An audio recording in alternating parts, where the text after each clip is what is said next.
며느리가 시어머니의 재산을 노리고 벌인 충격적인 행동. 며느리가 내 재산을 노리고 접근한 사실을 알게 된 순간 나는 평생 쌓아온 인내심을 내려놓았다.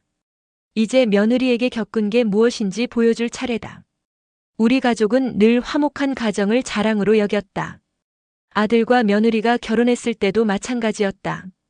며느리는 처음엔 정말 다정하고 착한 사람처럼 보였다. 내가 아플 때는 직접 음식을 가져다 주고 생일 때마다 깜짝 파티를 준비해 주던 며느리를 보고 나는 참 복받은 며느리를 만났다라고 생각했다.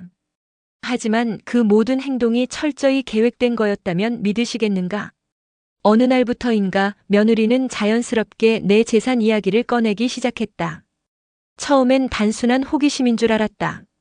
어머님, 집은 몇 평이에요? 어머님, 저희는 언제쯤 어머님처럼 살 수 있을까요? 하지만 시간이 지날수록 며느리의 관심은 점점 더 구체적이고 날카로워졌다. 어느 날 며느리는 대화를 나누던 중 이렇게 말했다. 어머님, 요즘 아파트 값이 정말 많이 올랐더라고요. 특히 어머님 댁처럼 중심지에 있는 집은요. 혹시 이 집은 아버님과 함께 사셨던 그 집인가요? 나는 별 생각 없이 대답했다. 그렇단다. 내 시아버지가 나와 함께 평생 열심히 일해서 산 집이지. 그날 이후 며느리는 점점 더 노골적으로 재산 이야기를 꺼내기 시작했다. 어머님, 요즘엔 집을 자식들에게 증여하는 게 더 유리하대요. 세금 문제도 줄어들고요. 혹시 그런 건 생각 안 해보셨어요? 나는 웃으며 넘겼지만 며느리의 의도가 조금씩 의심스러워지기 시작했다. 며느리는 단순히 말로 끝나지 않았다. 어느 날 내가 자리를 비운 틈을 타 며느리가 내 방에서 서랍을 뒤지고 있는 모습을 목격했다. 그 서랍 안에는 집 소유권 증명서와 은행 계좌 정보 같은 중요한 서류들이 들어있었다. 뭘 하고 있는 거니? 내가 물었을 때 며느리는 당황한 얼굴로 대답했다. 아, 어머님, 그냥 서랍이 열려 있어서 정리 좀 하고 있었어요. 나는 며느리의 말을 믿지 않았다. 그날 이후로 나는 며느리를 예의주시하기로 했다. 며느리가 내 재산에 얼마나 집착하고 있는지 확인할 필요가 있었다. 나는 변호사를 찾아가 상담을 받았고 며느리의 행동을 기록하기 시작했다. 며느리는 시간이 지날수록 더욱 대담해졌다. 어느 날 며느리는 내게 이렇게 말했다. 어머님, 저도 이제 아이를 가질 준비를 하고 있어요. 그런데 요즘 같은 세상에 아이 키우는 게 얼마나 힘든지 아시잖아요. 어머님이 도와주실 수 있으면 참 좋을 텐데요. 도와준다는 게 무슨 뜻이니? 내가 묻자 며느리는 웃으며 말했다. 어머님이 지금 살고 계신 집을 저희에게 물려주시면 정말 큰 도움이 될 것 같아요. 어머님은 연세도 있으시고 작은 집으로 이사 가시면 더 편하게 사실 수 있잖아요. 나는 그 순간 며느리의 본심을 확실히 깨달았다. 며느리는 나를 걱정하는 척하면서 사실은 내 재산을 빼앗으려 하고 있었다. 나는 며느리에게 단호히 말했다.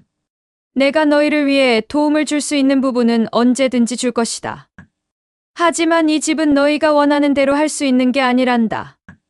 이 집은 너희 시아버지와 내가 함께 힘들게 이뤄낸 결과야.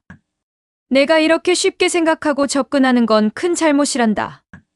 그러나 며느리는 물러서지 않았다. 며느리는 노골적으로 반박하며 말했다. 어머님, 그렇게까지 고집 부리실 필요는 없잖아요. 저희가 가족인데 왜 못 믿으세요? 어머님 혼자 이렇게 큰 집에서 사는 건 낭비 아닌가요? 나는 더 이상 참지 못하고 소리를 높였다. 내가 가족이라면 날 이렇게 불편하게 만들지 않았겠지. 내가 정말로 우리를 생각하는 사람이라면 이런 말을 하지도 않을 거야. 너는 지금 내 재산에만 관심이 있는 거잖아. 그러자 며느리는 비아냥거리며 말했다. 어머님, 그렇게까지 화내실 필요는 없죠. 어차피 나중엔 다 저희한테 올 거잖아요. 왜 미리 안 주시는지 이해가 안 되네요. 그 말에 나는 차가운 목소리로 답했다. 그 말은 이제 내가 우리 가족이 아니라는 걸 스스로 증명한 거야. 내가 원하는 걸 얻기 위해서라면 무슨 짓이든 할 사람이구나. 너랑 더 이상 가족으로 지낼 수 없겠구나. 아들은 와이프의 태도에 충격을 받았다. 아들은 와이프를 따로 불러 진지하게 대화를 나누었지만 그녀는 끝까지 자신의 행동을 정당화하려 들었다. 나는 단지 현실적으로 생각했을 뿐이야. 어머님이 너무 보수적이신 거잖아. 결국 나는 며느리에게 마지막 경고를 했다. 나는 너를 가족으로 받아들였고, 너를 위해 내가 할 수 있는 건 다 하려고 했다. 하지만 내가 내 재산을 노리고 나를 속이려고 했다면, 그건 용납할 수 없다. 내가 원하는 대로 되지 않을 거야. 그리고 오늘부로 나는 너와 더 이상 어떤 인연도 맺지 않을 것이다. 며느리는 더 이상 아무 말도 하지 못했다. 그 후로 며느리는 우리와 완전히 단절되었고 아들과의 관계도 파탄에 이르렀다. 나는 이번 일을 통해 중요한 교훈을 얻었다. 가장 가까운 사람이라 해도 경계심을 늦춰서는 안 되며 자신의 것을 지킬 용기가 필요하다는 것을 깨달았다. 시어머니의 행동이 과한 걸까요? 며느리는 왜 저렇게 행동했을까요? 좋아요 눌러주시고 댓글로 의견 주시면 고맙겠습니다. 시청해주셔서 감사합니다.